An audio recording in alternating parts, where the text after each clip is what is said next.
ज्ञान प्राप्ति हमारे चैनल के सभी साधक मित्रों का अभिवादन करते हुए आज के ज्ञान सत्र में ज्ञान ध्यान सत्संग में भगवद गीता के अध्याय नंबर 4 के बारे में समझते हैं।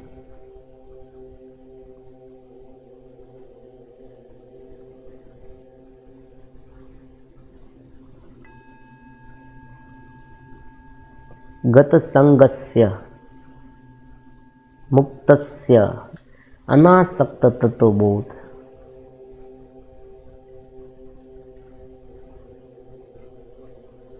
ब्रह्म सभी जगह पर है। हमने इनके पहले वीडियो में समझा तैत्तरीय उपनिषद के बारे में।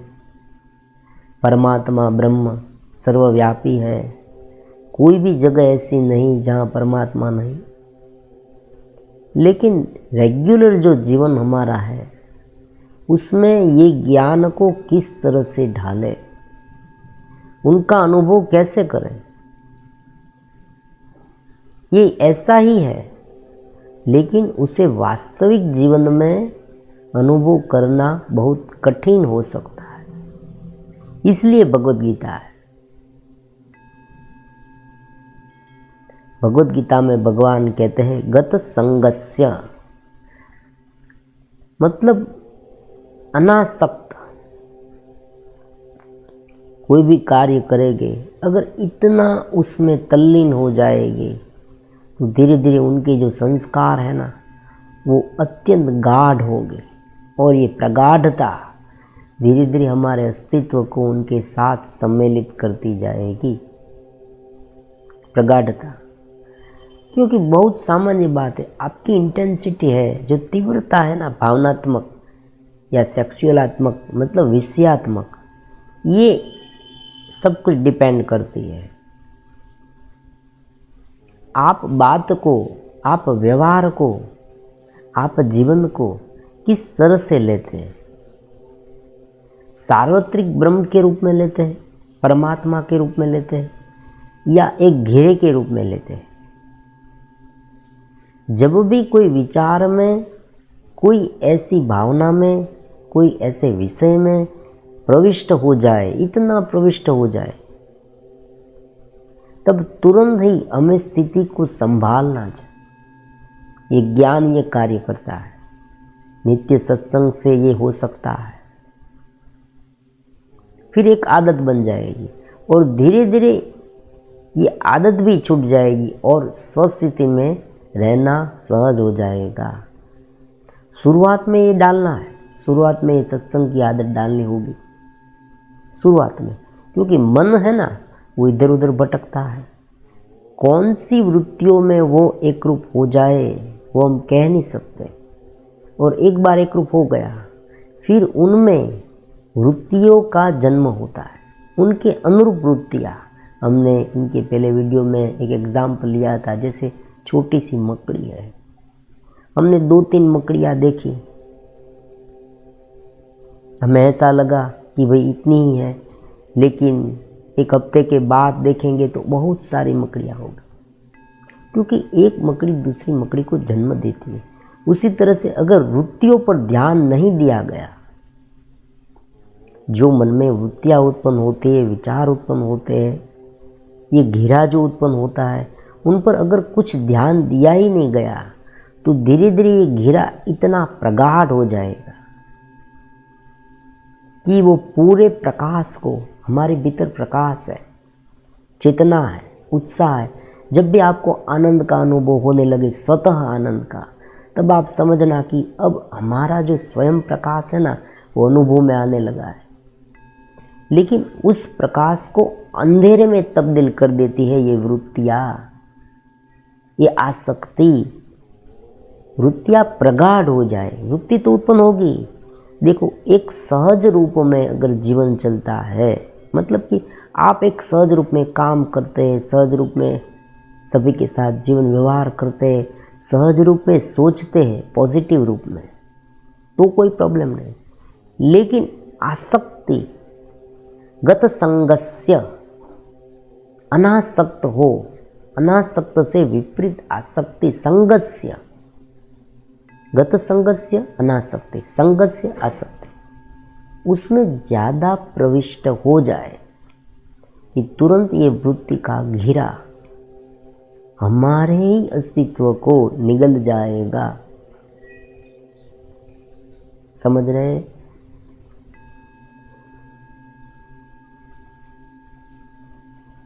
सहज रूप से चलता रहे तो कोई प्रॉब्लम नहीं। अब दूसरी बात है, केवल इतने से काम नहीं बनेगा। क्यों?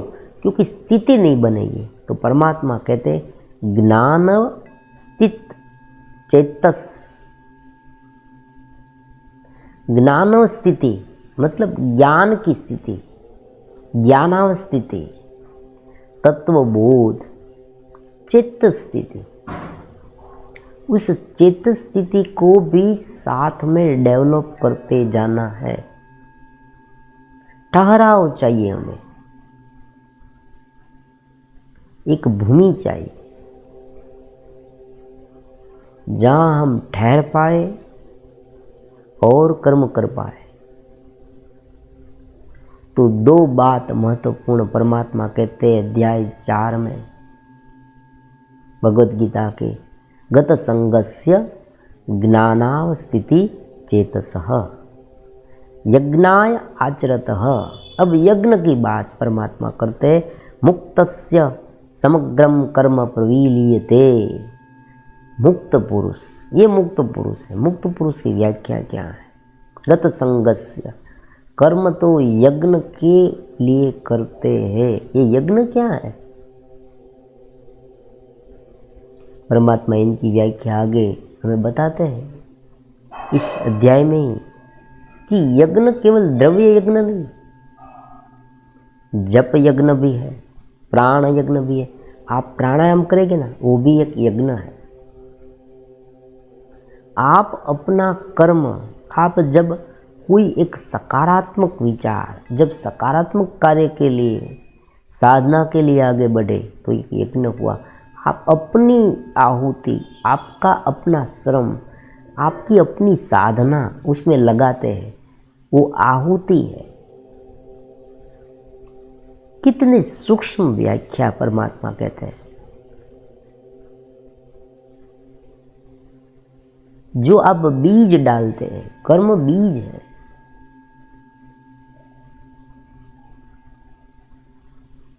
कोई एक विचार प्रविष्ट हुआ, कोई विचार उत्पन्न हुआ, कोई एक बड़े कार्य के लिए, दिव्य कार्य के लिए, और फिर आप अपनी कर्मेंद्रिय को कार्य में लगाएगी, उत्साह से कार्य करेगी, पूरे होश से, चेतना से कार्य करेगी। तो ये जो कार्य है आपकी आहुति है। लेकिन आहुति कहाँ डालनी है? ब्रह्म में। अलगता नहीं। अगर अलगता रखेंगे तो गत संगस्य, ये जो परमात्मा का सिद्धांत है ना, वो सिद्ध नहीं होगा।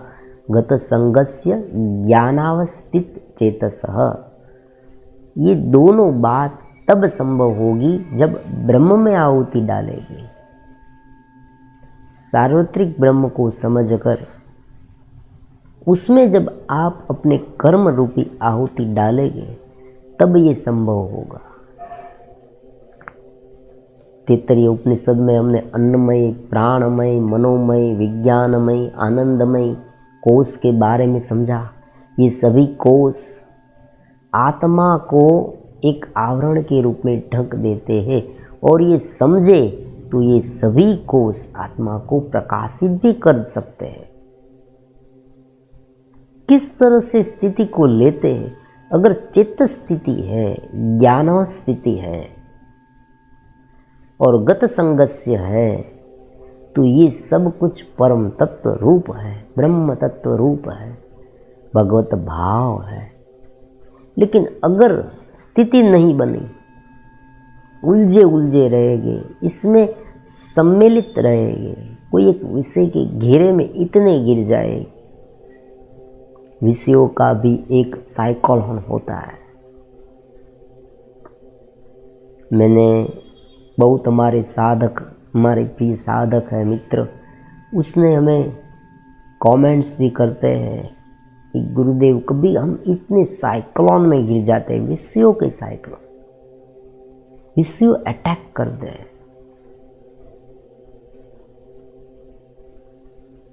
खास करके जो युवा साधक है,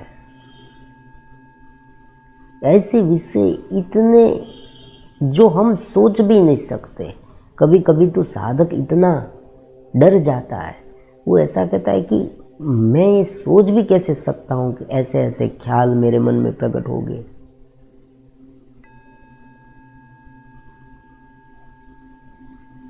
क्योंकि लंबी है ये यात्रा, पुराने संस्कार इतनी ज़्यादा मात्रा में है कि वहाँ से अलग अलग प्रकार की वृत्तियाँ उत्पन्न होती ही रहती है। आप ऊपर से शांत हो जाए, जैसे लावा, भूकंप होता है, लावा रस होता है, ज्वालामुखी होता है, भीतर से बाहर आता है धुआं, कचरा, लावा। उसी तरह से कभी कभी ये सब बाहर आ जाता है, उसे शांत होने दीजिए, उनके साथ उलझे नहीं और उनकी स्मृतियाँ भी ना रखें। ये बात बहुत महत्वपूर्ण है। गिल्ट भाव उसे कहते हैं, अपराधित भाव। कभी कभी क्या होता है, साधक नया नया है, साधना शुरू ही की है, थोड़ा बहुत श्रद्धावान है, नियमित तत्वबोध में रहने का प्रयास कर रहा है, लेकिन एकाएक कोई ऐसी वासनाएं उत्पन्न होने लगी, वो डर जाता है। फिर क्या होता है, फिर वो हर रोज बार बार उसी समय को याद करता रहता है कि अरे ये हो गया मुझसे, ये हो गया मुझसे, अब क्या होगा, अब मैं साधना कर ही नहीं पाऊंगा, गुरु के पास भी मैं कैसे जाऊं, उनको कैसे बताऊं कि ये हो गया। डरिए मत, स्पष्ट रूप से बता दीजिए, तो क्या होगा, अपराधित भाव खत्म हो जाएगा, गिल्ट भाव खत्म हो जाएगा और साधना में आप धीरे फिर से अपनी पटरी पर आ जाएंगे। भूल जाए, याद रखे उस क्षण को जो दिव्य थी, जिस क्षण में आपने ऐसे दिव्य अनुभव किए, जब आप श्रद्धावान हुए, जब आप जीवंत हुए। जीवंत जीवन, जीवन भी जीवंत हो सकता है। जीवन की जीवंतता, उस आनंद की क्षण को याद किए तो वो गिल्ट भाव नष्ट हो जाएगा। तो परमात्मा कहते हैं, अनासक्त गत संगस्य ज्ञान स्थित चेतसः यज्ञात् आचरतः। यज्ञ के लिए आचरण कर। कर्म जरूरी क्यों है, वो भगवान ने हमें समझा दिया कि कोई भी मनुष्य है, कोई भी जीव जंतु है, उनके लिए जीवित रहने के लिए भी कर्म जरूरी है। आप ये भी प्रश्न कर सकते हैं, जीवित क्यों रहना है? तो अगर मनुष्य की योनि में, मनुष्य के लोक में, मनुष्य के जन्म के अनुरूप हम व्याख्या करें तो ऊपर उठने के लिए एक माहौल बनाना बहुत जरूरी है। क्योंकि हमारे शास्त्र में देव, गंधर्व, जीव, जंतु, पशु, पक्षी सभी में से एक मनुष्य जन्म ही ऐसा है कि जहाँ से ऊपर उठा जा सकता है। बाकी जो जन्म है ना, उसमें जो हमें प्राप्त हुआ है ना, वही हमें भुगतना है। मान लीजिए आपने बहुत अच्छे कर्म किए, बहुत अच्छे, आपको देवलोक मिला। मान लीजिए आप देवलोक में आपको स्थान मिला आपके कर्म के अनुसार, वहाँ आपको बहुत सुख सुविधा मिली, लेकिन वहाँ कोई इम्प्रूवमेंट नहीं होगा। जो सुख सुविधा मिली है वो एक अवधि के लेवल पर है, जैसे ही वो अवधि खत्म हुई फिर से यहीं पर आके गिरेगी। ऐसा भगवत गीता में भी कहा है। भगवान कहते हैं कि चाहे कितना भी उच्च लोक क्यों न हो, लेकिन उनके जो कर्म है ना वो नाशवंत है, उनके जो फल है वो नाशवंत है। सकाम कर्म हुरेन, सकाम कर्म है वो अक्सर ही हमें कोई भी फल दे वो नाशवंत ही होगा। लेकिन ब्रह्म में अगर लीन है कोई, तो ऐसे मुक्त पुरुष के समस्त कर्म जो है वो प्रवील्यते, नाश होते हैं। तो किस तरह से रहे, किस तरह से यज्ञ करें? यज्ञ मतलब केवल द्रव्य यज्ञ नहीं। आपने किसी की हेल्प की, कोई बूढ़ा आदमी है, बुजुर्ग है, वो रास्ता जो है उसको सामने वाले रास्ते में जाना है, ये क्रॉस करना है, आप उनकी हेल्प करते हैं, तो ये यज्ञ हुआ। आहुति, आप अपने शरीर से आहुति देते हैं कर्म रूपी। किसी की बौद्धिक रूप से आप हेल्प करते हैं, किसी को पैसे देकर हेल्प करते हैं, किसी को शारीरिक स्तर पर हेल्प करते हैं, किसी को मानसिक सांत्वना देकर हेल्प करते हैं, किसी को आध्यात्मिक लेवल पर हेल्प करते हैं। कोई विषय भोग में फंसता जाता है और आप उसे आध्यात्मिक हेल्प करते हैं। चेतना के लेवल पर, वो तो गुरु बड़े होते हैं, चेतना के लेवल पर हेल्प करते हैं, उनकी चेतना को जगा देते हैं। ये सभी यज्ञ है। लेकिन इस यज्ञ को कैसे समझना है? घेरे के लेवल पर नहीं। अगर घेरे के लेवल पर समझेंगे ना तो फिर से गिर जाएंगे और जो कर्म है ना वो बंधन करता होगे। प्रवील्यते नहीं, जो मुक्तस्य समग्रम कर्म प्रवील्यते नहीं होगे, लेकिन ये सब कर्म आसक्त रूप से होने के कारण बंधन करता होगे। तो किस तरह से यज्ञ करना है? भगवान आगे कहते हैं ब्रह्मार्पण, ब्रह्म हवि ब्रह्म ब्रह्माग्नो ब्रह्मणाहुतम ब्रह्म कर्म समाधिना तेन गंतव्य ब्रह्म एव। परमात्मा कहते हैं कि अर्पण ब्रह्म है, जो आप अर्पण करते हैं वो ब्रह्म है। जो होम द्रव्य है वो भी ब्रह्म है, अग्नि भी ब्रह्म है, और जो ब्रह्म रूपी ये जो करता है उनके द्वारा ही ब्रह्म रूपी अग्नि में ये हवि, ये द्रव्य की आहुति हम देते हैं। तो सभी कर्म जो है ब्रह्म कर्म समाधिना, मतलब सभी जो कर्म है वो हम ब्रह्म में डालते हैं। इंद्रिय ब्रह्म है, हम भी ब्रह्म है, जगत भी ब्रह्म है, कार्य भी ब्रह्म है। तो ऐसी जो समष्टि का जो भाव है वो अगर रखेंगे तो गंतव्य ब्रह्म एव, और जो प्राप्त करने वाला है तो क्या प्राप्त होगा? गंतव्य, जो प्राप्त करना है। यज्ञ से क्या प्राप्त करना है? अगर यज्ञ से आप ऐसा सोचेंगे कि पुत्र प्राप्त करना है तो वो अलग बात हो गई, सकाम कर्म। आपको ये सोचना है कि इस यज्ञ से मुझे ब्रह्म की प्राप्ति करनी है। क्यों? क्योंकि अर्पणम ब्रह्म है, जो अर्पण करता हूँ वो ब्रह्म है। द्रव्य जो है, द्रव्य यज्ञ में डाला जाता है वो ब्रह्म है। अग्नि भी ब्रह्म है, जिसमें हम ये द्रव्य डालते वो ब्रह्म है। और ब्रह्माग्नो ब्रह्मणाहुतम,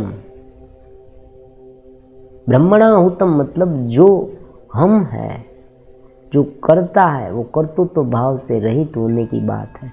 हम है वो इसमें आहुति डालते हैं, किसमें? यज्ञ में। लेकिन हम भी वही है कौन है? ब्रह्म है। ब्रह्म कर्म समाधिना, और इस तरह से ब्रह्म रूपी कर्म में जो समाधिष्ट है और ब्रह्म को ही प्राप्त करना है, ऐसी दृष्टि रखेंगे तो क्या होगा? गत संगस्य ज्ञानवस्थित चेतसः, तो कर्म प्रविलीयते, समग्र कर्म नष्ट हो जाते हैं और व्यक्ति पूर्ण रूप से चित्त स्थिति में लीन हो सकता है, परम भाव में लीन हो सकता है। बहुत सुंदर सी व्याख्या और समझुती परमात्मा यहाँ देते हैं। विशुद्ध रजुआत है परमात्मा में बहुत डीप में समझाते हैं, क्योंकि ये जगत जो उत्पन्न हुआ है वो एक चेतना में से उत्पन्न हुआ है। आधुनिक विज्ञान में हम देखें तो कॉस्मिक कॉन्शियसनेस जो है, जो अल्टीमेट रियलिटी है, परमात्मा ब्रह्म जिसे कहते हैं हम, उसमें से एक ऊर्जा में से ये जगत उत्पन्न हुआ। तो हमारे शरीर, ये जीव जंतु, ये पशु पक्षी, ये सभी चीज वस्तुएं, ये सभी उसमें से उत्पन्न हुई। तो नाम रूप को अगर निकाल दे तो सब कुछ ब्रह्म ही है। तो एक स्थिति बनाने की कोशिश यहाँ करनी चाहिए। वृत्तियां जब उत्पन्न हो, जब हम कर्म करते हैं, देखो ये व्यवहारिक रूप में भी हम समझाने की कोशिश करेंगे। शास्त्र के रूप में हमने समझा कि परमात्मा ही कहते सब कुछ ब्रह्म है, ये एक समष्टि भाव हो गया। हम अंत देखेंगे, जो जिनका जन्म हुआ है उनकी मृत्यु होती है, ये हम देख सकते हैं। तो एक बात हो गई, जो हमें मिला है वो एक दिन यहाँ ही छोड़ के जाना है, वो भी हम समझ गए, ये भी बात हो गई। तो ये बीच वाला जो है वो एक घेरा है। उस घेरे में ना फंसकर उसे पूरी तरह से समझकर जो प्रत्येक वृत्ति उठ रही है ना, उसे एक सीधी लाइन में रखें। उसे ज़्यादा भावनात्मक रूप में ना ले जाए, विषयात्मक रूप में भी ना ले जाए। सरल और सहज रूप से उस वृत्ति को चलने दे और आप उनके साक्षी, आप चित्त स्थिति में लीन रहकर उसे देखें, उसे भुगते। परमात्मा ये भी कहते हैं कि जब कोई व्यक्ति अनासक्त भाव से इंद्रिय के विषय को भुगतता है तो उनको उनकी आसक्ति नहीं लगती, मतलब उनके साथ इतना प्रविष्ट नहीं हो जाता, और दोष युक्त जो कर्म है ना वो तो होते नहीं। अगर जरूरत है, अगर हुए तो भी वो अपने लिए नहीं करेगा। मतलब मान लीजिए कोई बॉर्डर पर सोल्जर है, वो लड़ाई बैटल लड़ रहा है रणभूमि में, तो बहुत स्वाभाविक है देश की रक्षा के लिए कर रहा है। तो वो जो कर्म है वो अपने लिए, मतलब एक घेरे के लिए नहीं, एक सार्वत्रिक रूप से कर रहा है। ये जो सोच है, ये सोच डेवलप करने का नाम ही चेत स्थिति है। तो अर्पण भी ब्रह्म है, अग्नि भी ब्रह्म है, और जो कर्म है वो भी ब्रह्म है, और उसमें जो डालने वाला जो है वो भी ब्रह्म ही है। ये थोड़ा डिफिकल्ट है, ये मैं जानता हूँ, डिफिकल्ट तो है ही, क्योंकि जब व्यक्ति व्यवहार में उतरता है ना, तब ये सब भूल जाता है। तकलीफ कहाँ होती है समझ आ जाता है, लेकिन जब व्यवहार में ये उतारना होता है ना, तब धीरे धीरे धीरे धीरे धीरे धीरे ये अंधेरा है, विचारों का अंधेरा। मन जब अपनी पूर्ण शक्ति से काम करने लगे, क्योंकि हमारे अस्तित्व का अनुभव हमें इस वृत्तियों के द्वारा ही होता है। अहम भाव भी एक वृत्ति है, मैं हूँ का जो भाव है ना, वो एक वृत्ति है। अहम भाव शरीर के साथ घिरा हुआ, मैं शरीर हूँ, ये एक वृत्ति हो गई। मैं हूँ वो वृत्ति नहीं, मैं हूँ वो सभी अवस्था में होता है। सुसुप्ति हो, जागृत हो, स्वप्न हो, सभी अवस्था में मैं हूँ का भाव तो होता ही है। लेकिन जब कोई घेरे के साथ वो घेरता है और ये कहता है कि मैं ये हूँ, ये नाम वाला हूँ,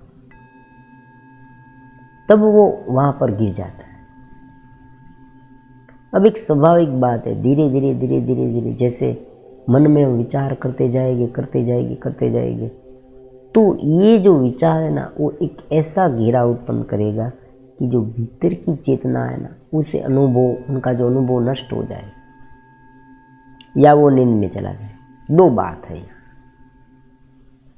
या आलस्य और मूढ़ता, तमोगुण प्रधान या रजोगुण प्रधान। सत्वगुण में अगर हो, अगर धीरे धीरे दिव्यता प्रकट हो और उसमें रहने की कला आ जाए, तो ये हो सकता है।